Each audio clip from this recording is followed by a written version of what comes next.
जय हिंद दोस्तों, स्वागत है आप सभी का आपके अपने यूट्यूब चैनल पर। दोस्तों, आज की इस वीडियो में हम लोग हिंदी के मोस्ट इम्पॉर्टेंट क्वेश्चन को डिस्कस करेंगे, जो कि आपके आगामी लगभग सभी भर्ती परीक्षाएं जिसमें हिंदी से संबंधित क्वेश्चन पूछे जाते हैं, उन सभी एग्जाम्स के लिए सारे क्वेश्चन बहुत ही इम्पॉर्टेंट हैं। चलिए शुरू करेंगे इस वीडियो को। क्वेश्चन है, रजनीचर किस प्रकार का शब्द है? बात करेंगे रजनीचर की, तो ये योग रूढ़ शब्द है। ऑप्शन सी राइट हो जाएगा। रजनीचर का अर्थ होता है रात को चलने वाला, अर्थात कौन? चोर होगा या फिर चंद्रमा होगा या फिर राक्षस। इसके कई अर्थ निकलते हैं। यानी कि योग रूढ़ ऐसे शब्दों को कहा जाता है जो बहुब्रीहि समास का उदाहरण होता है। जैसे जिसमें कोई भी पद प्रधान न होकर अन्य पद प्रधान निकलता हो, वहाँ पर योग रूढ़ शब्द होता है। रूढ़ शब्द की अगर बात करेंगे तो जो दो वर्णों के मेल से बनता है और जिसके खंड करने पर कोई सार्थक अर्थ नहीं निकलते हैं, उसे रूढ़ शब्द कहते हैं। बात करें यौगिक शब्द की, तो जो दो शब्दों के योग से बनता है और तीसरा अर्थ नहीं प्रकट करता है, वो यौगिक शब्द होता है। जैसे विश्वविद्यालय हुआ, पाठशाला हुआ, इस प्रकार के जो शब्द होते हैं वो यौगिक शब्द होते हैं। और जो दो शब्दों के योग से तो बनता है किंतु अन्य अर्थ प्रकट करता है, वो योग रूढ़ शब्द होता है। अगला क्वेश्चन, घर की सफाई हमें रोज करनी चाहिए। वाक्य के रेखांकित शब्द में संज्ञा है, यानी कि सफाई में कौन सी संज्ञा है पूछा जा रहा है। बात करेंगे सफाई में संज्ञा की, तो इसमें भाववाचक संज्ञा हो जाएगी। ऑप्शन सी राइट है। भाववाचक संज्ञा किसे कहते हैं? जो किसी व्यक्ति वस्तु स्थान की गुण दोष अवस्था दशा इत्यादि का बोध कराता है, वो भाववाचक संज्ञा होता है वो शब्द। बात करेंगे व्यक्तिवाचक संज्ञा की, जो किसी विशेष व्यक्ति वस्तु स्थान का बोध कराता है, वो व्यक्तिवाचक संज्ञा होता है। और जो किसी व्यक्ति वस्तु स्थान के संपूर्ण जाति का बोध कराता है, वो जातिवाचक संज्ञा होता है। संज्ञा हिंदी में कुल 5 प्रकार की होती है। अगला क्वेश्चन, वह मेरी पुस्तक है। वाक्य में प्रयोग वह किस प्रकार का सर्वनाम शब्द है? तो यहाँ पर ऑप्शन सी राइट हो जाएगा, निश्चयवाचक सर्वनाम। तो जिस सर्वनाम शब्द से किसी निश्चित व्यक्ति वस्तु स्थान का बोध होता है, वो निश्चयवाचक सर्वनाम होता है। सर्वनाम कुल 6 प्रकार के होते हैं। अगला क्वेश्चन, वह क्रियापद जो संज्ञा सर्वनाम विशेषण आदि से बनते हैं, निम्न में से उसे कहते हैं। उसे क्या कहते हैं? जो संज्ञा सर्वनाम विशेषण इत्यादि से बनते हैं, तो उसे नामबोधक क्रिया कहते हैं। ऑप्शन बी राइट हो जाएगा। बात करें ऑप्शन सी की, पूर्वकालिक क्रिया की, तो जिस वाक्य में कर्ता एक कार्य को समाप्त करके तत्काल दूसरा कार्य प्रारंभ कर देता है, तो जो पहली क्रिया होती है उसे पूर्वकालिक क्रिया कहा जाता है। अगला क्वेश्चन, वर्तनी की दृष्टि से कौन सा अशुद्ध शब्द है?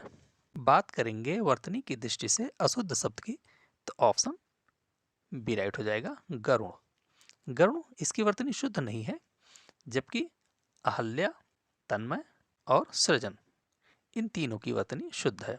बात करेंगे गरुण की वर्तनी की, तो इसमें गरुण की वर्तनी इस प्रकार होती है, ये शुद्ध होता है। अगला क्वेश्चन, महापुरुष शब्द में कौन सा समास है? महापुरुष शब्द में अगर समास की बात करें तो इसमें कर्मधारय समास हो जाएगा। ऑप्शन बी राइट है। जिस समास में पूर्व पद विशेषण हो और उत्तर पद विशेष्य हो, वहां पर कर्मधारय समास होता है। और इसका सामासिक विग्रह करने पर दो पदों के बीच में है जो के समान इस प्रकार के शब्द आते हैं, और जिसका समास करने पर इन शब्दों का लोप होता है, वहाँ कर्मधारय समास होता है। बात करें द्वंद्व समास की, तो जहाँ पर दोनों पद प्रधान होते हैं वहाँ पर द्वंद्व समास होता है। तत्पुरुष समास की अगर बात करें तो जिस समास में उत्तर पद प्रधान होता है वहाँ पर तत्पुरुष समास होता है। बहुब्रीहि समास की अगर बात करें तो जिस समास में कोई भी पद प्रधान न होकर अन्य पद प्रधान होता है, वहाँ पर बहुब्रीहि समास होता है। समास कुल 6 प्रकार के होते हैं। अगला क्वेश्चन, दिगंबर का सही संधि विच्छेद है। दिगंबर के संधि विच्छेद की अगर बात करेंगे तो यहाँ पर ऑप्शन बी राइट हो जाएगा, दिक। धन अंबर, इस प्रकार इसका संधि विच्छेद होगा। दिक में हलंत लगेगा, यानी कि का में हलंत लगेगा, इस प्रकार इसका संधि विच्छेद बनेगा। और इसमें संधि की अगर बात की जाएगी तो इसमें व्यंजन संधि है। संधि कुल 3 प्रकार की होती है, स्वर संधि, व्यंजन संधि और विसर्ग संधि। अगला क्वेश्चन, आलू किस भाषा का शब्द है? बात करेंगे आलू शब्द की तो ये पुर्तगाली, ऑप्शन बी राइट हो जाएगा। आलू एक पुर्तगाली भाषा का शब्द है। बात करें ऑप्शन सी संकर शब्द की तो जो दो भाषा के शब्दों के योग से बनता है वो संकर शब्द होता है, जैसे रेलगाड़ी हुआ, टिकट घर हुआ, ये सभी संकर शब्द हैं। नेक्स्ट क्वेश्चन, उष्ट्र का तद्भव शब्द है।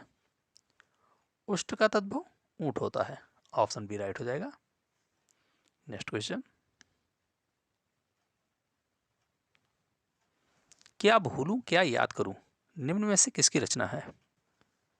यह रचना हरिवंश राय बच्चन की है, ऑप्शन ये राइट हो जाएगा। द्विवेदी युग का नामकरण महावीर प्रसाद द्विवेदी जी के नाम पर हुआ है। आंगन के पार द्वार ये अज्ञे जी की रचना है। बात करेंगे सुमित्रानंदन पंत की तो पल्लो चिदम्बरा ये रचनाएं सुमित्रानंदन पंत की हैं। अगला क्वेश्चन, सोहन साइकिल से विद्यालय जाता है, इस वाक्य में कौन सा कारक है?